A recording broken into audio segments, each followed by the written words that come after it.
Greetings, Bill Mobley for the Sanford Institute for Empathy and Compassion, and for this, our Compassion Forum series, where I get a chance to talk with really remarkable people, especially local people, local leaders, people who are making a difference at UCSD and doing it with empathy and compassion. It's really a privilege and an honor to have Pradeep Khosla, Chancellor, 8th Chancellor of the University of California, San Diego, with me today. And want to just make a personal statement that I've been so impressed by Pradeep's leadership and his skill, his dedication to this institution, but to the integrity of the academic operation that he oversees. And so it's a real pleasure to talk with him now in this difficult time. And Pradeep, everyone will know your name, but not everyone will know about Pradeep. Right. Computer scientist, professor, former dean, and chancellor. Tell us about Pradeep. So thank you, Bill. Thank you for this opportunity, and thank you for your leadership too in what you're doing in leading this Compassion Institute. Extremely important, very timely, and nobody but you could have done this. So thank you very much. Let's see, where do I start about who I am or who am I? So let me just start with when I first came here, just like any immigrant, I came here to basically get a PhD, and I wanted to be a researcher. I want to be a faculty member doing research and be famous. And never in my wildest dream did I imagine that a person of my background and ethnicity would at some point in my career lead a major research institution in this country.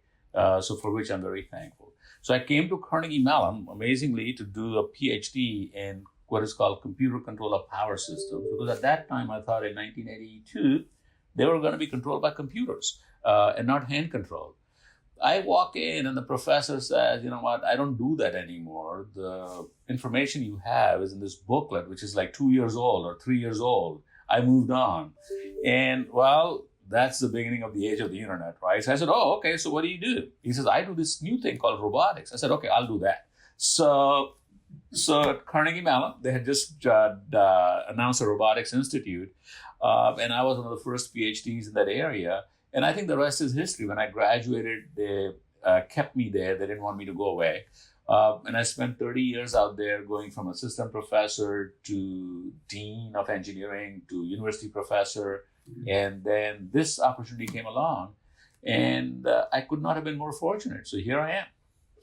And in the middle, I took 3 years off to spend time at DARPA, which is Defense Advanced Research Projects Agency, where I managed large-scale programs. Again, dumb luck.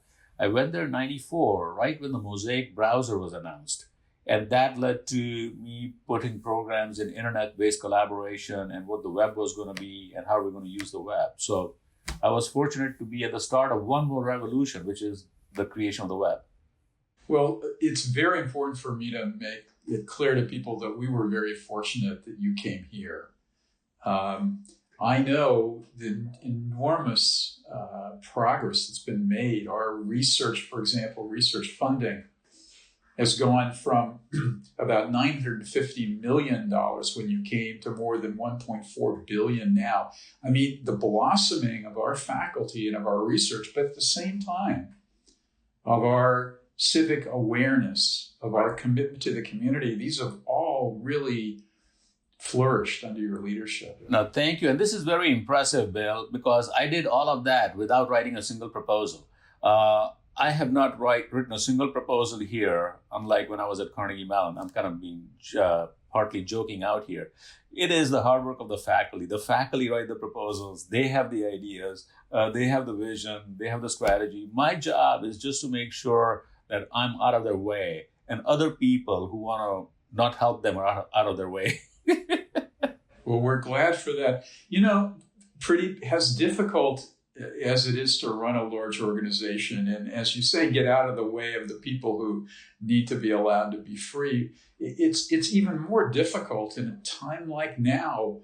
Tell us about what's going on and how it's been for you in trying to adjust to this pandemic. Actually, so, it's pretty challenging. So I used to pride at my ability to make decisions and choices under uncertainty. And the uncertainty, being an engineer was like a range, like the parameters between this and that, right? Or the choices are A, B, C. You have like graphs that you traverse to find out which path you would take. Where we are right now, Bill, this uncertainty, I don't know how to describe this. It is extremely uncertain. I don't even know if what I'm thinking about that is uncertain would even exist. So typically, when you think about uncertainty, the parameter exists, you just don't know the range or the dimension of it. Here, I don't even know if the parameter would exist. And we are running a $6 billion, $6 billion operation. And I got to make these choices and make sure that we don't go bankrupt making these choices. And it's extremely challenging. Never done this before. But having said that, I think in the last 8 weeks, we have managed extremely well, even though I had never done this before. And none of us had ever done this before. And the reason we have managed extremely well is because I think our faculty and staff literally have turned on a dime. I mean, they have responded in ways, both in their own, what they are doing and what they are doing for the institution in ways that are unbelievable. In fact, highly expected, but a normal person would not believe that. So I am so impressed with our colleagues out here, our faculty and staff. And students too, by the way. They responded very well too, students also. It's amazing to watch my colleagues respond. I'm doing the interview now from the clinic where we're seeing today all of our patients through telemedicine. And so we have, just as the rest of the university has turned on a dime for educational purposes, so the hospital is largely turned on a dime to make it possible for people to still see their doctors. And it's amazing. I was on the call this morning for the executive committee of the hospital, and the surgeries are going back in place. And on the call, people were talking about using Saturdays and Sundays to do surgeries. Unheard of. I don't think like 3 months ago, we would hear surgeons wanting to do surgeries on Saturday and Sunday. Yeah. Amazing. Yeah. From great difficulties come not just the challenges, but also potentially the innovations. How will we be different as a university when this pandemic is past? So I think we'll be different in many different ways. So let me just start with, I think financially, we would have a strategy going forward, which one would not have predicted coming into this pandemic.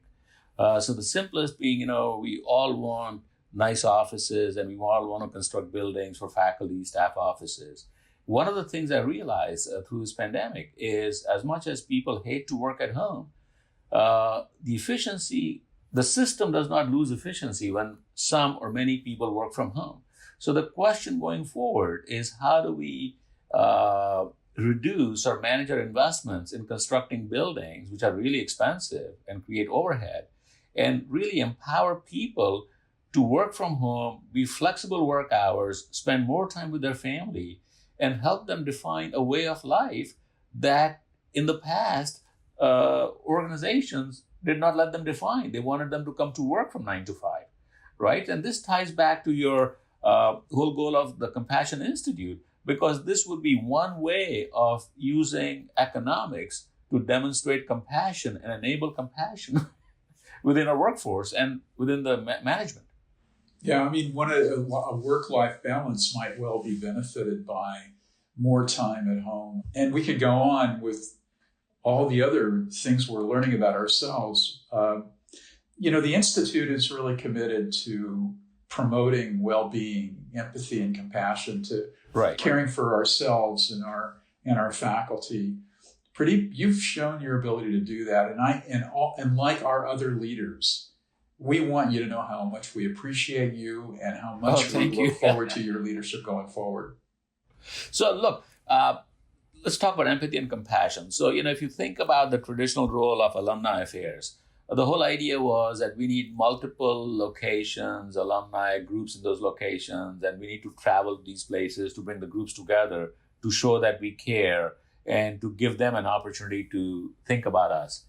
Well, guess what? With this Zoom, with webinars, with Teams, we could be showcasing, Bill, people like you to a nationwide audience of our alumni without spending a single penny on travel, utilizing our time effectively and making connections and building relationships and evoking emotions in ways that we have never been able to do before.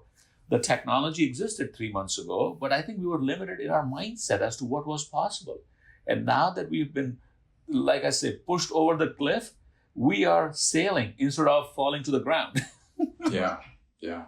So I'm excited about where we are. I'm also very careful because I think all of these issues, staying at home a lot, not being able to go out at all, is creating mental health issues, and we need to be cognizant of that. And again, the work you and your colleagues are doing in this institute is going to help us manage those issues very effectively.